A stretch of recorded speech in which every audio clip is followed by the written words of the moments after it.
Hello amigos, today we're going to be looking at a game called Hearts of Iron 4. Oh, yeah, I uninstalled it.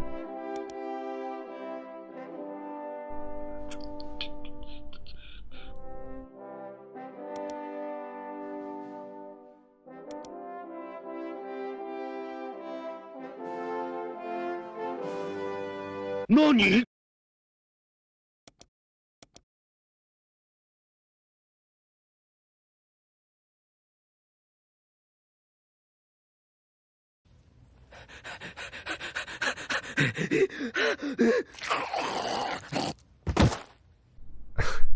I never thought I'd see this day.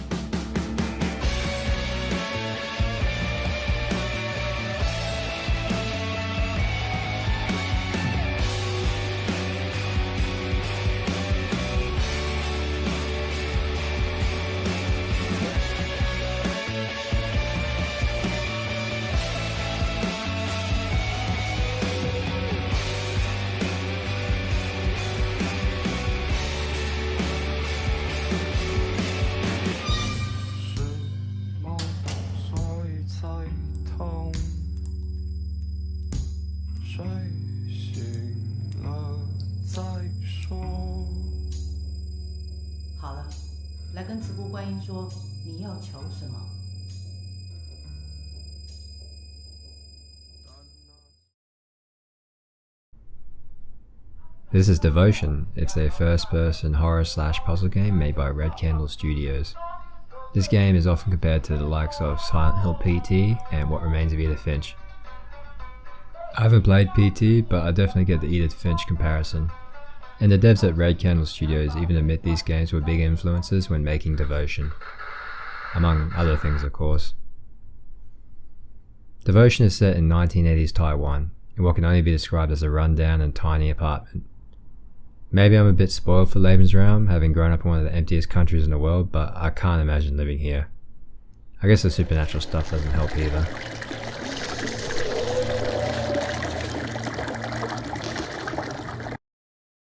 Similar to Red Candle's previous game, you try to put together what's going on by solving puzzles and exploring your surroundings.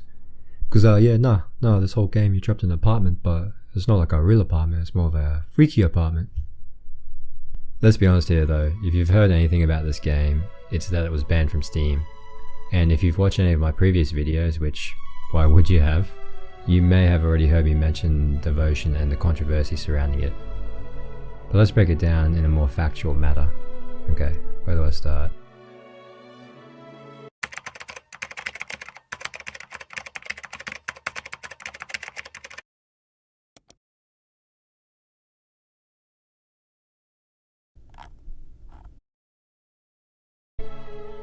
Devotion was released on February 19th, 2019. Apparently it sold really well, and was really popular on Bilibili, China's top streaming website. But on the 21st, 2 days after its release, a random talisman was found that had the words Xi Jinping Winnie the Pooh, or Xi Jinping Winnie the Pooh moron. You know that meme that got Winnie the Pooh and all mention of Winnie the Pooh banned in China. Some people said Pooh looked like the Chinese president. Yeah, reference to that. Ironically, the game's popularity in China worked against them. Chinese gamers started to review bomb Devotion. Red Candle quickly pulled the offending material and issued an apology, stating that it was a placeholder asset they had missed and wasn't meant to be in the final version of the game. Another 2 days later, on the 23rd of February, Red Candle Studios removed Devotion from Steam in China. Their publishers Winking Skywalker and Indeviant cut ties with them. Indeviant even went on to have their business license revoked by the Chinese government. Red Candle's Weibo account, the Chinese Twitter or something, was blocked and mentions of Devotion were scrubbed. Then another 2 days later, on the 25th, Red Candle removed the game from Steam globally. No lot was heard in regards to Devotion again until over a year later in June 2020, when Red Candle Studios began selling physical copies of Devotion exclusively in Taiwan. Then, in December 2020, Red Candle Studios and GOG both announced that Devotion, after almost 2 years, would finally be available for purchase globally once more, courtesy of the GOG storefront. Good old GOG. However, just hours later, GOG walked back their statement saying, after receiving many messages from gamers that they weren't going to release Devotion on their platform. I can only imagine how shitty it must have felt to have the rug pulled out from under you at the last minute like that. And receiving many messages from gamers? What the fuck kind of fuckery is that? But Red Candle just went and opened up their own digital store in March 2021, where you can buy Devotion and Detention today. So after a full 2 years, you can finally play Devotion again. Unless you're in China, of course. So yeah, the developers pulled the game from Steam. It wasn't really banned. Originally the plan seemed to be clean it up of any other potential landmines, then put it back on Steam. But that never happened. As for why, truly, we don't know. Red Candle Studio's official stance on this has only ever been, we're sorry this happened. But they also started selling physical copies in Taiwan, then tried to get a GOG release. Then opened up their own goddamn online storefront so that people could buy their fucking game finally. Not cool, bro. So all we can do is speculate on what really happened behind closed doors. Which is fun, so let's speculate.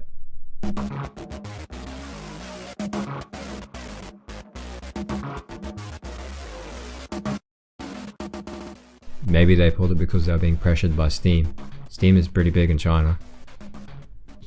Steam also got an official Chinese client release in February 2021, so maybe it was a Blizzard / NBA / Disney / name a company situation, where these companies are trying to keep themselves active in the lucrative Chinese marketplace, and anyone that puts it at risk is ostracized and banished. This can also be applied to what happened with GOG.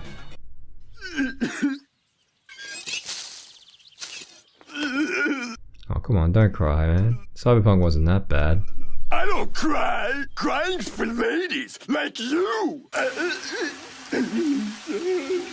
Maybe Red Candle saw what was happening as an existential threat to the company. Detention, their other game, was and still is available on Steam. If the controversy and review bombing continue without any reaction from Steam, maybe the Chinese government would take notice. Now that sounds bizarre, and it is bizarre, but the Chinese censors genuinely care about this kind of dumb shit. So Red Candle took the game down before any action was taken by Steam, so they could continue to have a future with the platform.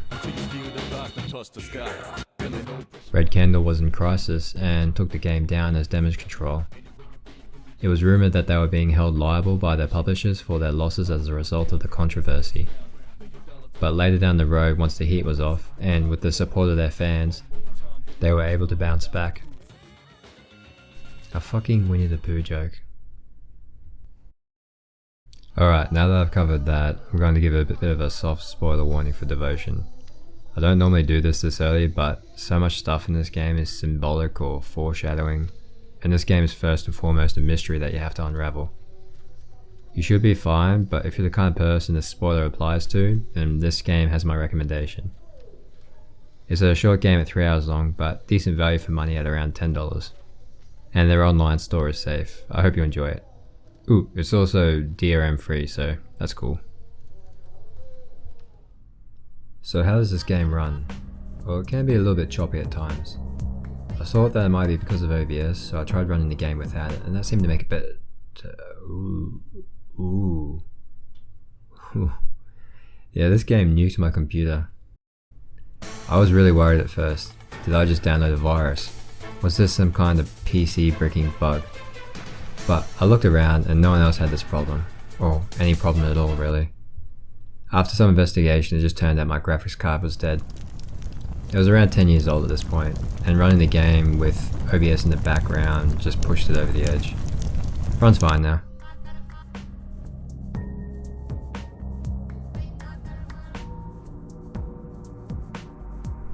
After replacing my graphics card, I only had one glitch for the whole playthrough. Oh, wait. Nah, okay, I'm just gonna ignore you. Apart from that, it's a 3D Unity engine game, and that's what it looks like. But like all good game developers, Red Candle Studios makes amazing use of lighting and shadows.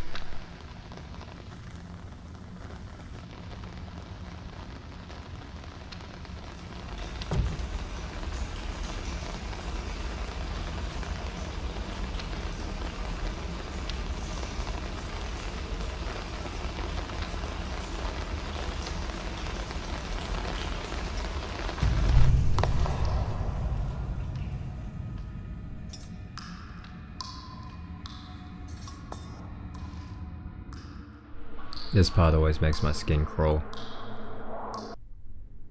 It looks like Red Candle went for a more realistic art style for this game, but it's a realistic art style set in a foreign culture with a lot of attention to detail, so you're never going to get tired of looking at it. The developers even recognize this. In an interview with US Gamer, one of the developers stated that they use the relative obscurity of Taiwanese culture and mythology to leverage people's natural fear of the unknown. There's also some gore in this game, but it doesn't feel gratuitous.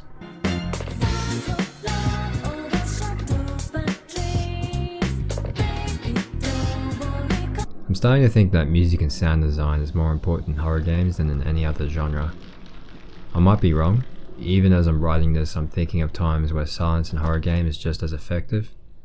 But when it's used right and the music creeps up on you, or when the sound design is spot on, it just adds so much to the experience.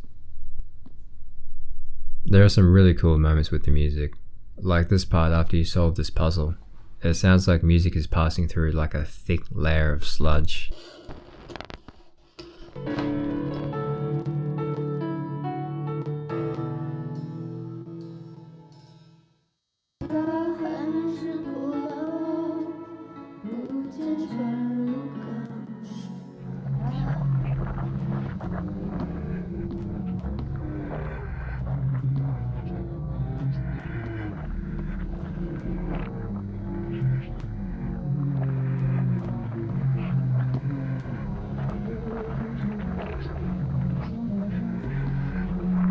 This game also has some phenomenal voice acting.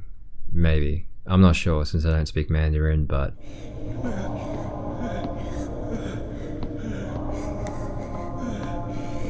yeah, that's some good voice acting. They also use the sound design to effectively guide the player forwards or entrap them into falling for scares. Like here, you hear the tap running in the kitchen. The tap in the kitchen's never been running before, so you go check it out. But there's nothing strange than what's going on in the rest of the room, so you turn around and head back. But now this guy's looking at you. Then the tap turns off, so you spin around again, and yeah, there's a lot of cool moments like this. But at the end of the day, is there anything more anxiety inducing than someone just aggressively knocking on your door?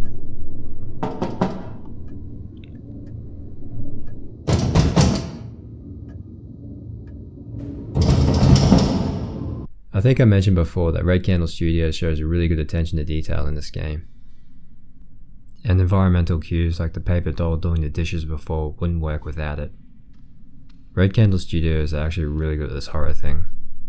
There are scripted parts that make my hair stand on end even after playing through the game multiple times. And there's this one part that's so good, it feels like something is following you, and the door you're walking towards keeps moving further and further away. So your character starts trying to walk faster, then faster, and then faster again.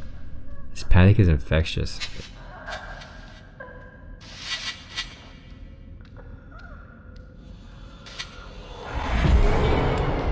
This might be the best chase sequence I've ever played in the game. The game has you travel between different points of time. It's not a time travel thing, you'll just be in your apartment and the calendar will say 1980. Then you'll walk out the door, down the hall, into the same apartment, and the calendar will say 1986. Okay, I know that sounds like time travel, but it's not time travel, just trust me. As you're exploring, you'll pick up puzzle items, and sometimes solving a puzzle in one area will change something in another area. Like planting a flower in 1980 will change something in 1986. The puzzles in this game, like the tension before it, aren't very difficult, but they're not tedious either. They all give you fascinating little breadcrumbs of information that help you to put the story together.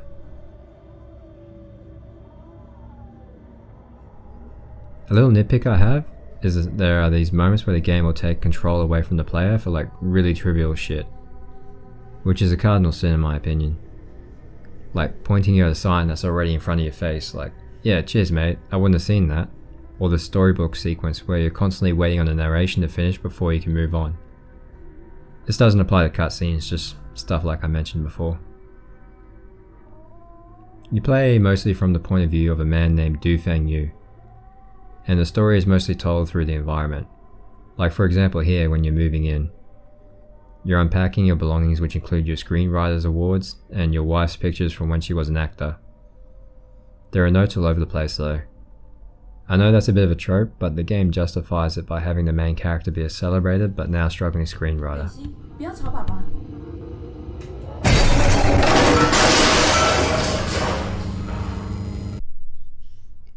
Most of the more blatant exposition is disguised on these scraps of screenplay. Sometimes describing literal events, and sometimes they're more metaphorical or allegorical.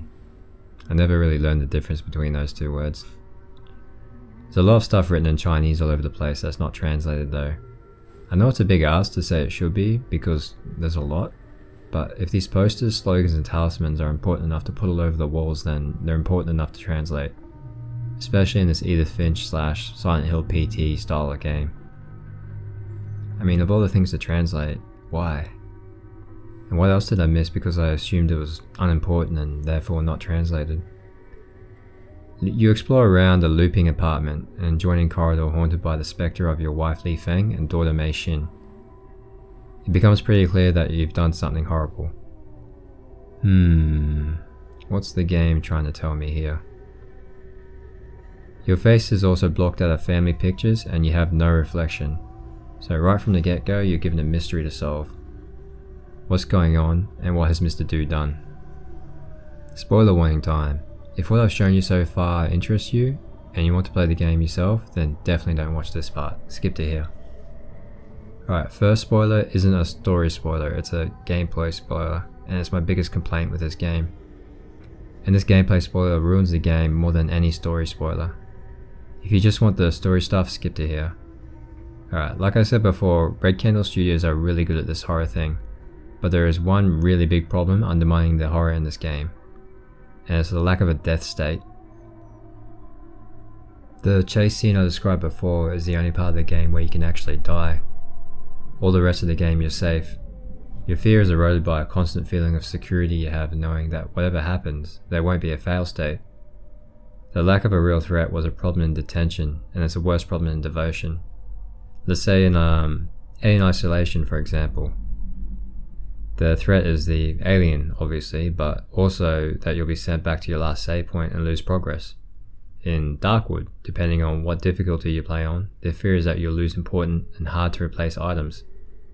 I don't know why, but in Devotion and Detention before this, Red Candle Studios doesn't really punish the player for failing. The consequences for failing in a horror game go a long way towards amplifying the horror in horror games. You could argue that maybe Devotion isn't supposed to be a horror game, that's more of a story-driven light puzzle walking sim like Edith Finch, with horror themes, but that's a whole can of worms I don't want to get into. Besides, it says there right on the product description, atmospheric horror game. I feel like this is something Red Candle Studios needs to address if they're going to make more horror games in the future. Okay, onto the story stuff. In 1970s Taiwan, there was an award-winning screenwriter named Du Fengyu and a famous actress named Gong Li Feng. They met, fell in love, got married and had a daughter. Gong Li Feng retired from acting partly so she could be a stay-at-home mum, and partly because at the time a married woman wasn't really supposed to be a breadwinner. That was the job of the man. But Du Fengyu begins to struggle after his last movie flops and he has trouble finding work. The family begins to struggle financially. Li Feng has to sell her ancestral home and they move into a small apartment. But Du Fengyu refuses to curb his spending on unnecessary luxury items. For some context, Taiwan at the time was a rapidly developing country, and a common problem in many rapidly developing countries is rampant materialism, a need to display one's wealth almost to a competitive level, at the expense of a lot of things. In this case, being able to pay rent. So even though the family is going broke, Du Fengyu still feels the need to spend and display his wealth in order to keep face. He won't even let his wife go back to work as he thinks it will make him a laughingstock. He'd rather his family suffer in a thinly veiled poverty. So husband and wife are constantly arguing about money, but they still find time to burden their daughter Mei Xin with their lofty expectations of her. Due to the fear of disappointing her parents and the constant fighting, Mei Xin develops some kind of an anxiety disorder. Or maybe it exacerbated a previously existing one, I don't know, I'm not a doctor. The game never states it outright, but her symptoms include difficulty breathing and chest tightness. She's sent to a doctor who finds no physical symptoms and refers her to a psychiatrist. But Du Fengyu tears up this referral, exclaiming, "My daughter is not a lunatic." After this, Du Fengyu turns his back on Western medicine and starts seeing someone called Mentor Hugh, a kind of fortune teller scam artist type, but also a leader of this cult that worships a god named Sigyu Guanyin. She begins advising Feng Yu on how to best treat Mei Xin. Being an expert, she prescribes religious rituals, talismans, stuff like that. Naturally, this advice doesn't come free either. It requires donations to Sigyu Guanyin.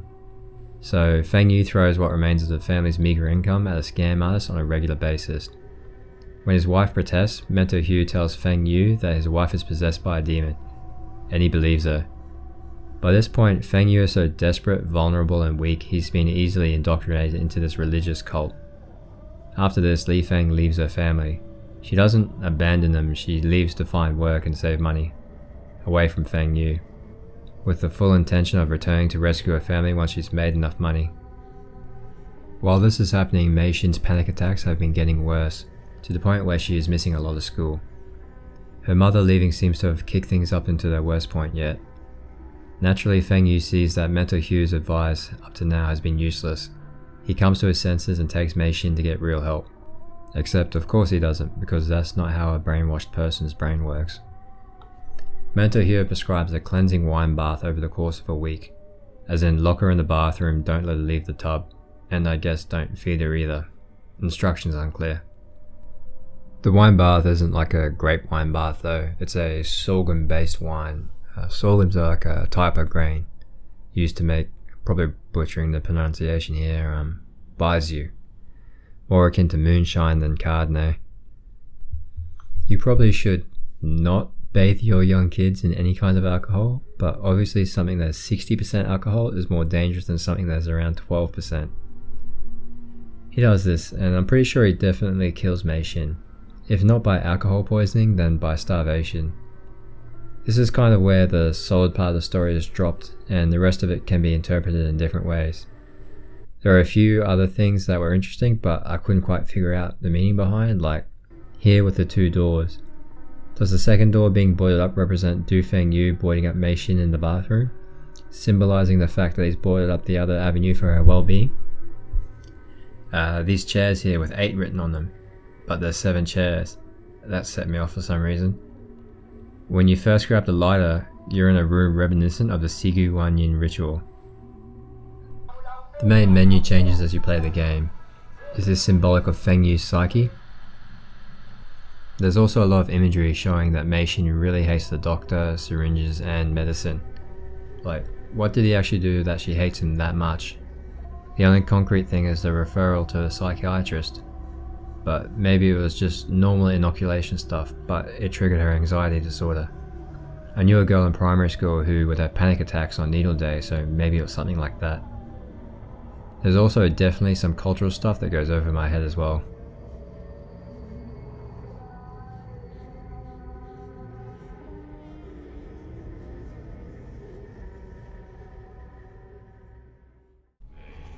Alright, the ending.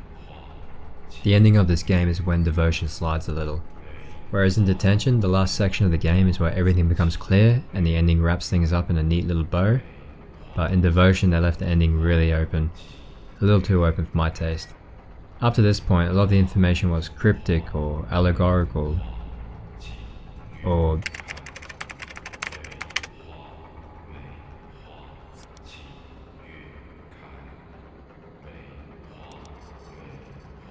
metaphorical, but you could definitely put together what was happening.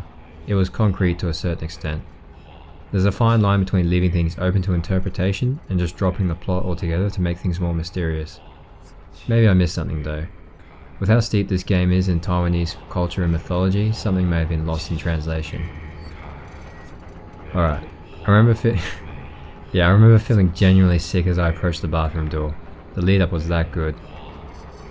Red Candle had never shied away from shocking imagery before now, so I definitely thought I was about to see a dead child. And Du seemed to have woken up or snapped out of his delusion. I was anticipating a horrifying scene where a father realizes he had just killed his own child through his own stupidity and desperate blind devotion. Instead, I got the Mass Effect 3 running through the forest chasing after a kid treatment. Beautiful song though, like Jesus Christ.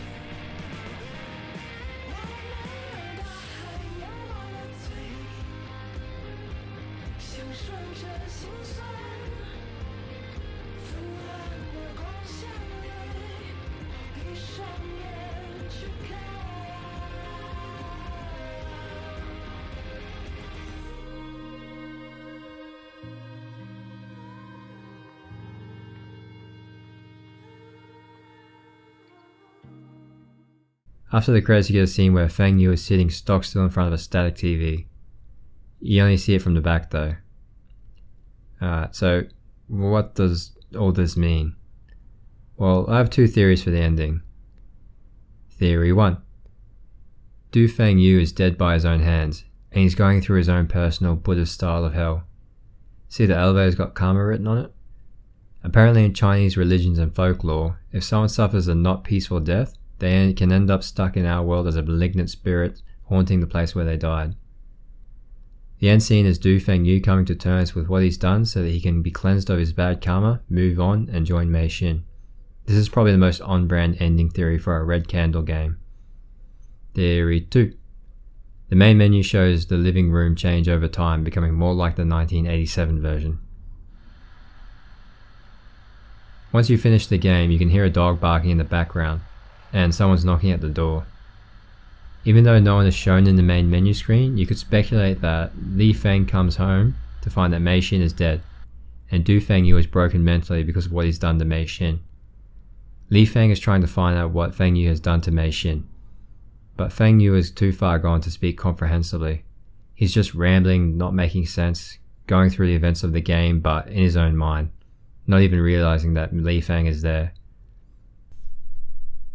This could be why at the start of the game, Li Feng is asking where Mei Xin is and Feng Yu just stares at his hands. Could also be why Li Feng appears as a malevolent spirit in the game, but returns to normal as maybe the Li Feng in reality's anger and interrogation turn to grief and misery. The final scene where Feng Yu goes to open the bathroom is his mind shielding him from what he's done in some kind of extreme form of mental disassociation. Obviously there's nothing backing this up since the ending is left so open that you can make all kinds of wild speculation. Here, I'll go one more. There's the theory that when you die, your brain releases a huge amount of DMT, a chemical that makes you trip balls. Supposedly this is why people who have near-death experiences see their life flash before their eyes. Maybe Feng Yu has killed himself and is going through his final moments of brain activity. Anyway, this is what I meant when I said that the ending is left too open. Theory crafting is fun and all, but it's nowhere near as satisfying as a proper ending. Even if the ending is not spectacular, it's better than an anticlimactic, figure it out for yourself ending. Maybe I am being too negative, but hey, Detention set a really high standard in my opinion. But besides that, so overall it's a really solid game, and a really good second entry for the Red Candle Studios. But they haven't really addressed any of the specific criticisms made of their previous game. Criticism made by me, that is. So what's going on, guys? It's like you're not even trying to make a game that caters exclusively to me. Anyway, thanks for watching, and sorry for butchering all those Mandarin words.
Red Candle Studios has released a trailer for their third game, and it looks like they're trying something different, so that should be interesting. If it gets released.